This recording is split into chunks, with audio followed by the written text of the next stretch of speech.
Lesson 17. Law of Revolutionary Movement. This lesson we are going to study the law of revolutionary movement.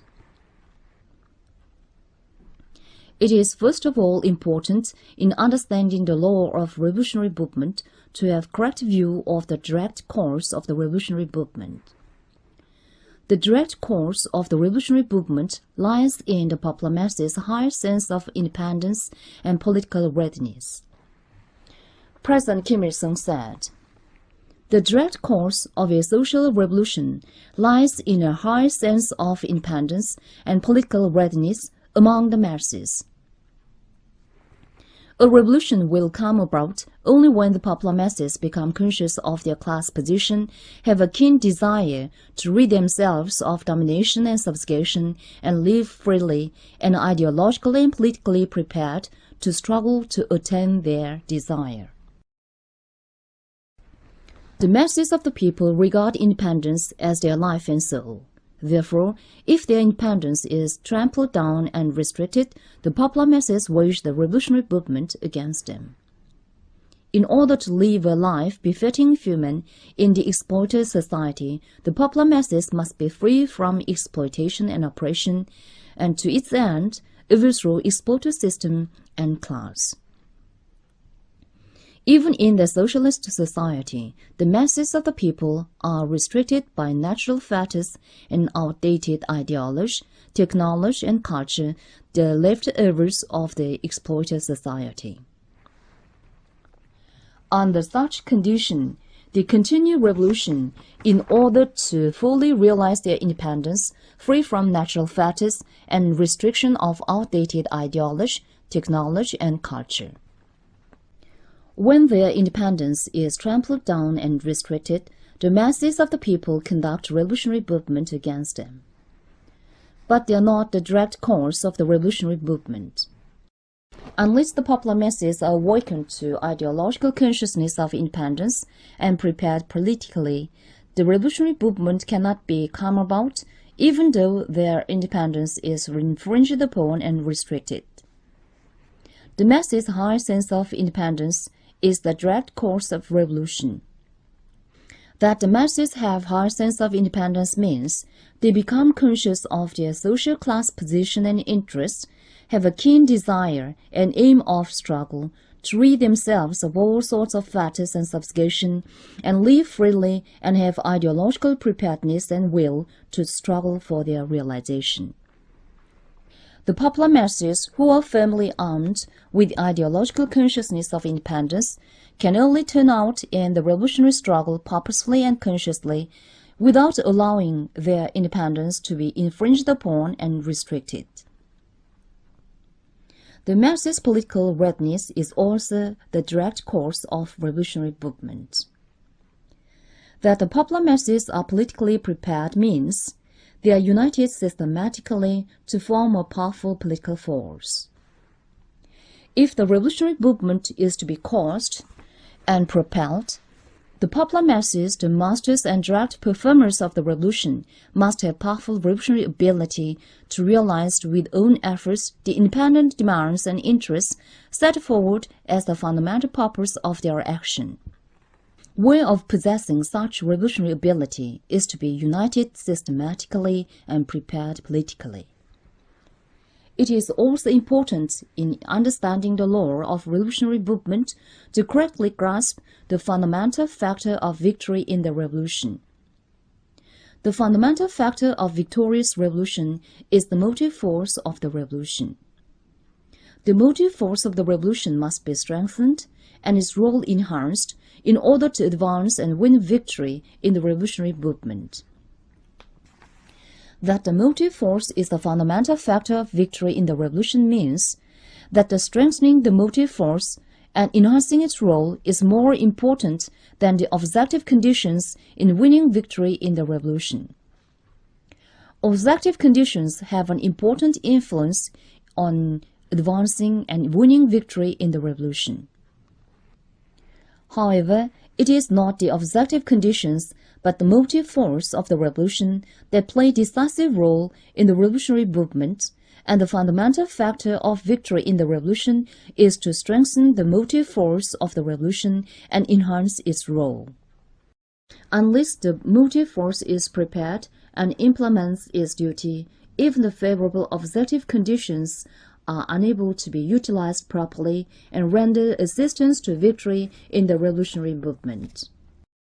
If the motive force pushing ahead with the revolutionary movement is prepared, the objective conditions of revolution, even though they are unfavorable, can be changed into the favorable ones to win victory in the revolution. The decisive factor that enables the popular masses to be consolidated into the motive force of revolution and enhance their role is the leadership of the party and the leader. The popular masses can become the motive force of the revolution and discharge their role as such only when they are firmly united into one under the leadership of the party with the leader as the center. The motive force of the revolution means the integral whole of the leader, the party, and the people. The revolution and construction are advanced and victorious in the revolution by the single-hearted unity of the party and the people with the leader as the center.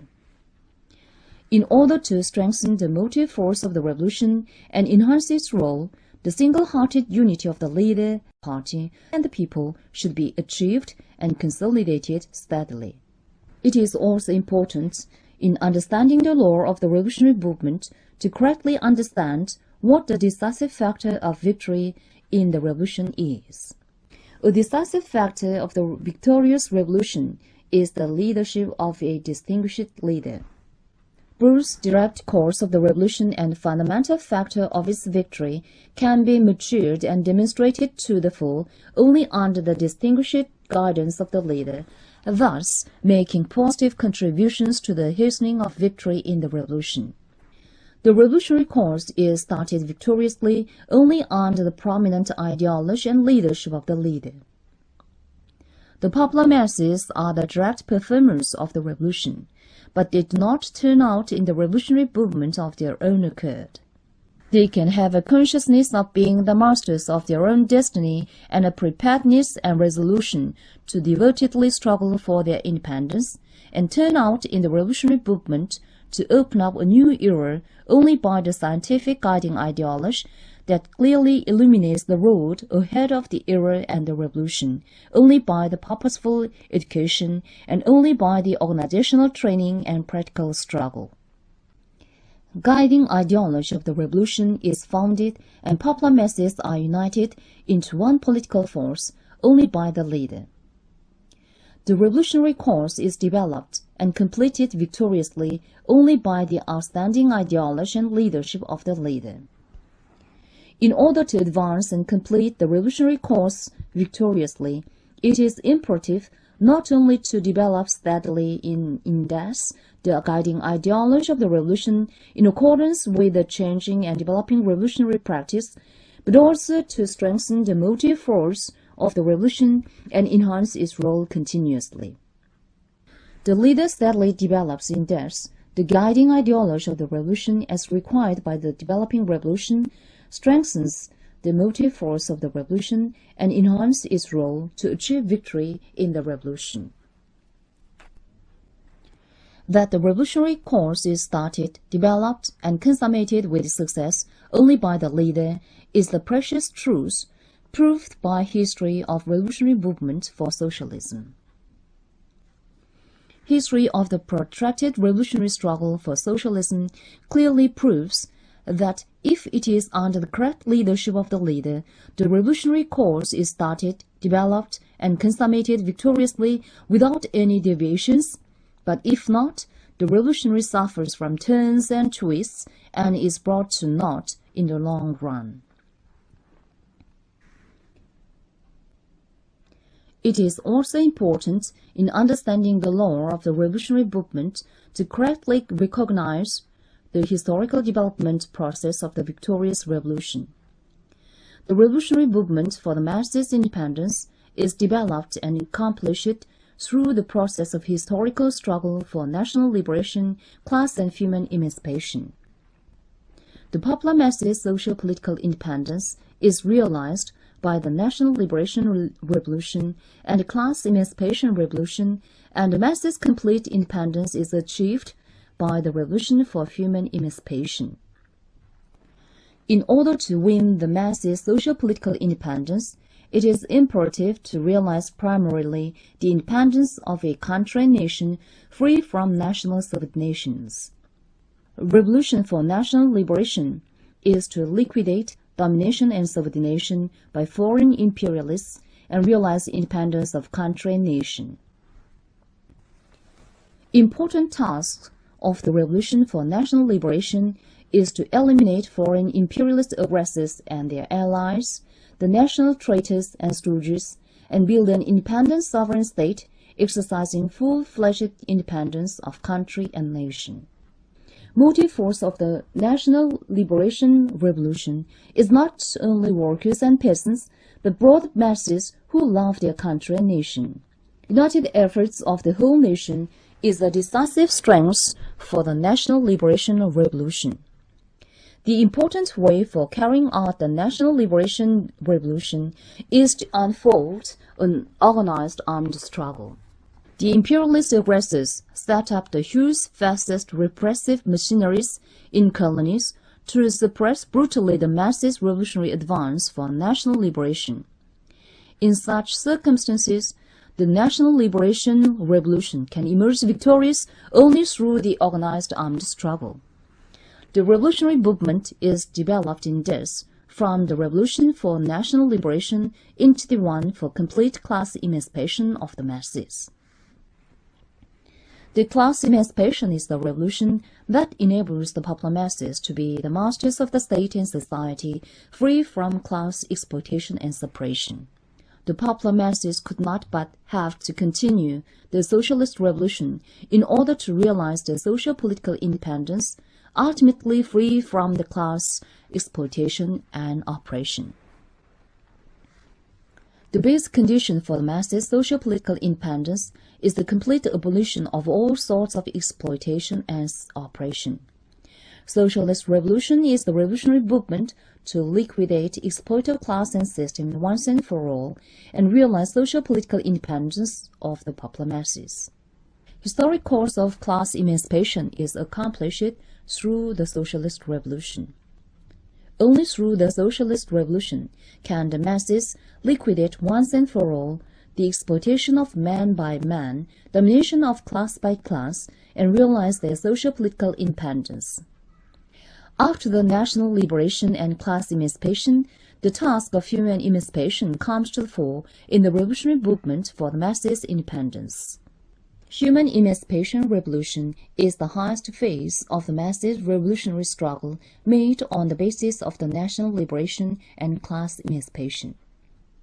Human emancipation is to liberate the masses from the natural fetters and the restrictions of outdated ideas and culture and fully realize their independence. The important tasks of human emancipation are to provide people with affluent and rich material life by harnessing nature and developing productive forces, to root out backward ideas and culture, the leftovers of old society, from the minds of the people and make the revolutionary ideas and culture prevail across the society. Historic tasks of human emancipation are carried out through the three revolutions: ideological, technological, and cultural. The three revolutions are the important contents of the continuous revolution to achieve complete independence of the masses after national liberation and class emancipation. The popular masses can completely free themselves from the natural fetters and the outdated ideas and culture, accomplish the task of human emancipation, and completely realize their independence only by the three revolutions: ideological, technological, and cultural. Thank you for this lesson. Next lesson, we will study the principle of maintaining the independent stand.